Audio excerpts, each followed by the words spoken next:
que vous allez bien. Moi, donc ça va. On se retrouve aujourd'hui pour une nouvelle vidéo. Vous avez dû le voir au titre de la vidéo. Je vais vous parler du film Passenger. Donc comme vous pouvez le voir, mon maquillage aujourd'hui est très simple. C'est juste du fard à paupières blanc, du mascara et du rouge à lèvres. Dessus c'est un gloss que j'ai mis. Mais si vous voulez que je vous fasse voir comment j'ai eu ce résultat aux lèvres, dites-le moi en commentaire et je vous le ferai voir dans une vidéo make-up. Aujourd'hui, donc, ce n'est pas de make-up que nous allons parler, mais du film Passenger. Donc, je vais commencer par un des personnages principaux, qui est Aurora Lane, jouée par Jennifer Lawrence, qui est l'actrice préférée de ma meilleure amie. Donc, tous les films dans lesquels elle joue, elle regarde, comme Hunger Games, notamment c'est ça qui l'a fait connaître. Donc, sa ville d'origine est New York, aux États-Unis. Je pense que tout le monde le sait. C'est la fille d'Oliver Lane et l'épouse de James, appelé plus souvent Jim Preston. Elle était journaliste sur Terre. Si vous ne savez pas, Passenger, en fait, c'est des personnes, des habitants de la Terre qui vont habiter sur une autre planète. Mais malheureusement, la traversée dure hyper longtemps, ce qui fait que du coup, ils sont endormis pour se réveiller à l'âge qu'ils ont été endormis. Donc, son père était ancien lauréat du prix Pulitzer. Il est décédé prématurément. Après, donc, elle s'est lancée dans le journalisme. Elle est devenue auteure et elle s'est inscrite au projet Homestead, qui devait transporter justement 5000 habitants sur la planète Homestead 2, un monde propice à la colonisation. Donc ils ont été... donc il y a eu un accident malheureusement pendant la traversée qui a causé des dommages à l'ordinateur de navire et qui a fait que Jim s'est réveillé brusquement alors que... il devait en fait être endormi pendant 120 ans. Vous voyez. Donc après seulement 30 ans, lui, il s'est réveillé à cause de ça. Et vu qu'il était tout seul, il se sentait tout seul. Il a décidé d'aller voir les autres passagers qui étaient endormis. Et il est tombé sur Aurora et il l'a réveillé. Elle va croire que c'est aussi un accident comme lui, sauf que plus tard, elle va apprendre par un androïde, le barman androïde, que c'est Jim qui l'a réveillé. Elle va lui en vouloir et après ils vont se réconcilier et ils vont planter des armes dans le vaisseau. Ils vont vraiment faire en fait que leur vie dans le vaisseau soit bien. Et quand tout le monde va se réveiller à la fin, Aurora aura laissé un message vocal au moment où tout le monde allait se réveiller pour leur dire que eux, au moment où ils se sont réveillés, eux sont décédés et que ils sont arrivés en fait à destination. Il leur raconte un peu ce qui s'est passé pendant le truc, qu'il y a eu un accident, que du coup ils se sont réveillés et qu'ils ont réparé le vaisseau pour éviter qu'il se crache et que tout le monde meurt en fait. Enfin qu'il se détruise en plein vol, c'est comme ça. Ensuite, donc c'est ce que je dis, voilà, 80 ans plus tard, le navire est arrivé à Homestead 2 et les passagers sont sortis de l'hibernation pour trouver un beau jardin que Jim et Aurora avaient créé, genre dans le hall du navire en fait. Donc Aurora était une belle femme, elle était courageuse, spirituelle et inventive, elle était très créative et elle passait son temps à écrire. On la voit d'ailleurs tout le temps en train d'écrire. Donc après, vu qu'elle s'ennuyait sur Terre, c'est là qu'elle s'est inscrite au projet pour pouvoir partir à l'aventure, quoi. Donc Jim Preston, joué par Chris Pratt, et l'époux d'Aurora. Donc il a embarqué dans un voyage de 120 ans. Voilà, il va se réveiller 90 ans trop tôt. Et il va décider de réveiller une autre personne pour pas se retrouver tout seul. Et après, il y a les erreurs techniques du vaisseau qui vont se multiplier. Et après, je vais pas vous raconter ce qui s'est passé. Pareil. Voilà, il réveille Aurora. Après, elle va apprendre par le barman androïde Arthur qu'il a réveillé. Elle va lui en vouloir. Ils vont se réconcilier, ils vont réparer le vaisseau. Et après, ils vont finir leur vie sur le vaisseau. Ensuite, Arthur, le barman android. C'est celui dont je vous ai parlé. Qui est joué par Michael Sheen. Et Michael Sheen, c'est celui qui joue Arrow dans Twilight. Donc si vous ne connaissez pas la saga, de toute façon je vous en parlerai dans un autre moment. C'est une de mes sagas préférées. Donc voilà, et c'est vrai que moi je ne l'ai pas reconnu au début. Hein. Quand j'ai vu, je me suis dit non mais voilà. Quand j'ai vu que c'était lui qui jouait Arrow dans Twilight, j'ai fait mais non, je ne l'ai pas reconnu. Il y en a plein comme ça que des fois je ne reconnais pas tout de suite.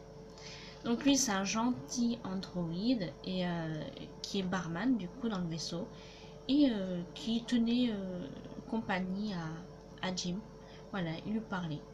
C'est-à-dire Jim lui parlait, puis lui répondait. Et à un moment, quand le vaisseau a commencé à avoir encore plus de problèmes et tout, ben, lui aussi commençait à perdre... on pouvait plus le contrôler. Il partait dans tous les sens, il a sa tête qui tournait dans tous les sens. Enfin voilà, il était incontrôlable. Et Jim a dû lui enlever un système, un truc comme ça, derrière le dos, un truc comme ça, pour l'arrêter. Et comme ça, ben, il était capote. Gus Mancuso, joué par Lawrence Fishburne. Donc lui, c'est le chef de pont qui va également se réveiller de l'hibernation plus tôt à la suite de l'instabilité du vaisseau. Il s'était mis en colère quand il a vu qu'il y avait un arbre qui était planté. Il a en fait, avec un truc vocal et tout, il a dit c'est qui a planté cet arbre et tout. Donc Aurora et Jim ont été voir parce qu'ils se sont dit attends, il y a quelqu'un qui s'est réveillé. Et là c'était pas Jim qui avait réveillé une personne, il s'est réveillé tout seul. Donc ils sont allés du coup dans le hall. C'est là qu'il leur a dit que qu'il fallait pas planter les arbres et tout, enfin bref. Et il s'est rendu compte, il a demandé à Jim et tout comment ça se fait qu'il était réveillé. Et il lui a dit qu'il s'est réveillé d'un coup, il savait pas. Aurora, elle, qui lui a dit que c'était Jim qu'il avait réveillé et tout. Et lui, il lui a dit, bah en fait, qu'est-ce que elle aurait fait si elle se serait retrouvée toute seule. Elle aurait certainement réveillé quelqu'un pour être en compagnie. Il lui dit en fait de pas vraiment le blâmer pour ça, que elle, ça se trouve, elle aurait fait la même chose. Elle aurait réveillé quelqu'un d'autre pour être en compagnie avec quelqu'un. Et pour pas être toute seule. Pour pas être folle, tout simplement. Donc c'est pour ça qu'après, bah, elle va quand même... ça va faire un tour dans sa tête quand même et tout. Et après, elle va justement, après... pardonner Jim. Après, donc, lui, Mancuso était très malade et il mourait petit à petit.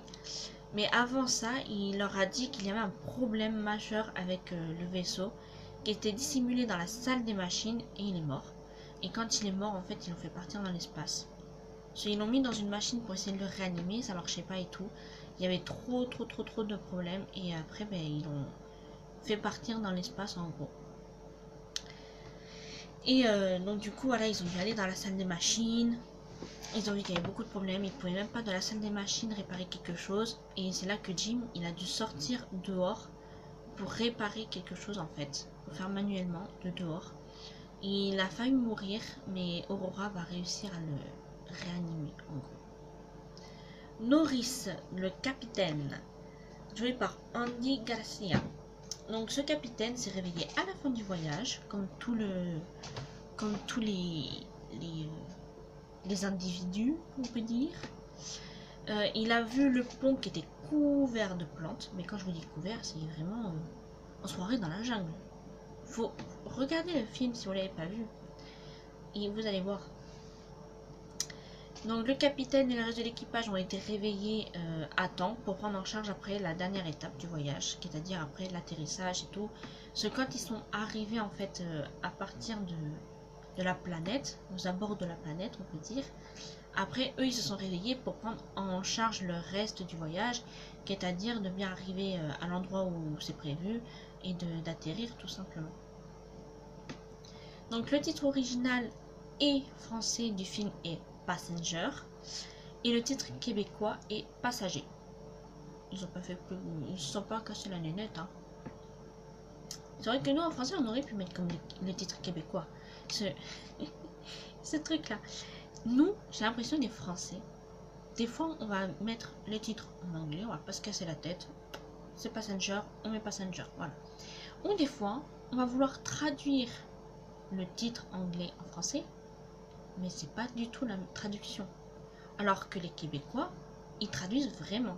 C'est-à-dire là, passenger qui veut dire passager, donc eux, ils ont mis passager. Nous, on a mis en anglais. Mais par exemple, Harry Potter à l'école des sorciers, en anglais, c'est Harry Potter and the Philosopher's Stone, donc qui veut dire Harry Potter et la pierre philosophale, et eux, les Québécois, ont mis ça comme titre, qui est beaucoup plus logique. Pourquoi nous, les Français, on a mis Harry Potter à l'école des sorciers? Faudrait m'expliquer. Les Français, on est comme ça. Comme dans les chansons de Disney. Hein. Ce rêve bleu d'Aladin, c'est normalement la chanson d'origine, ça veut pas dire ce rêve bleu. Mais bon. Ça, c'est un fait. Ensuite, donc le réalisateur est Morten Tyldum.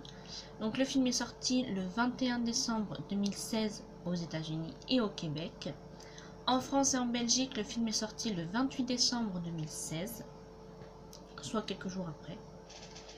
La durée de film est de 116 minutes, soit 1h56. Le budget, il y a eu un budget donc de 110 millions de dollars.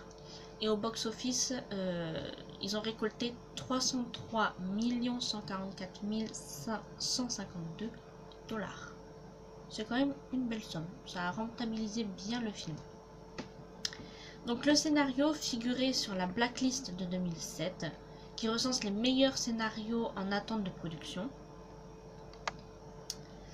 L'Irlandais Brian Kirk devait réaliser le film avec Keanu Reeves comme producteur et acteur principal.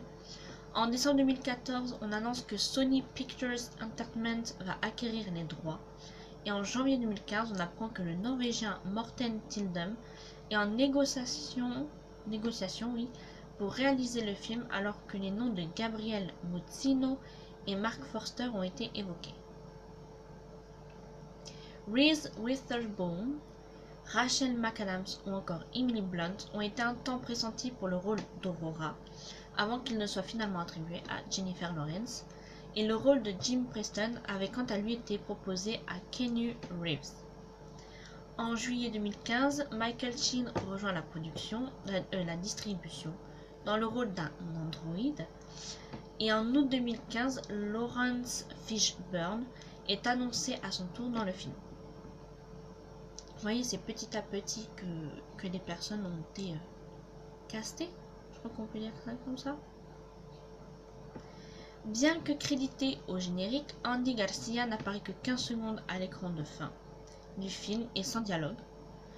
Le réalisateur Morten Tyldum explique dans une interview qu'une fin plus longue avait été tournée, mais que la scène a été écourtée, tandis que le scénariste John Speight précise que la fin de l'histoire et les années qui l'ont précédée ont été raccourcies en cours de production.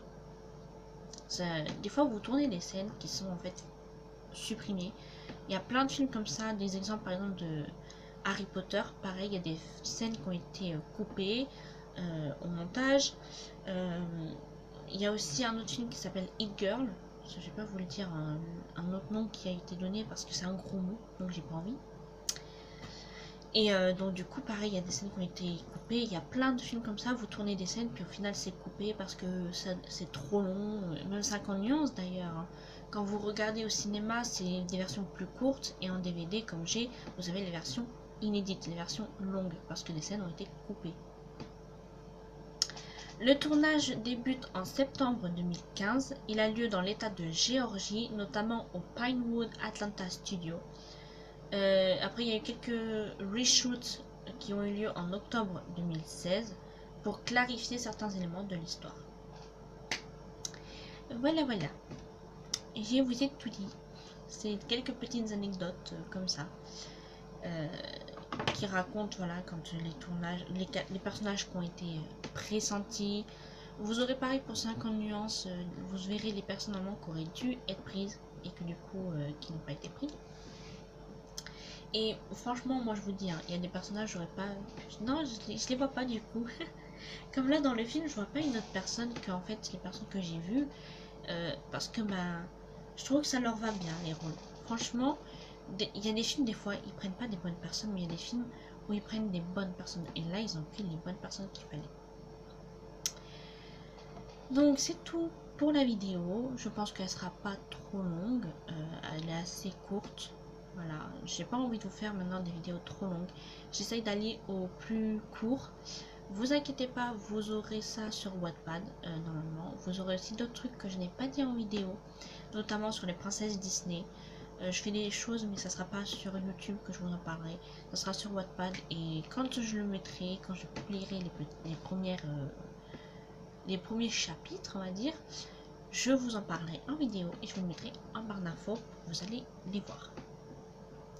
Sur ce, je vous souhaite un bon dimanche et je vous dis à dimanche prochain pour une nouvelle vidéo. Ciao!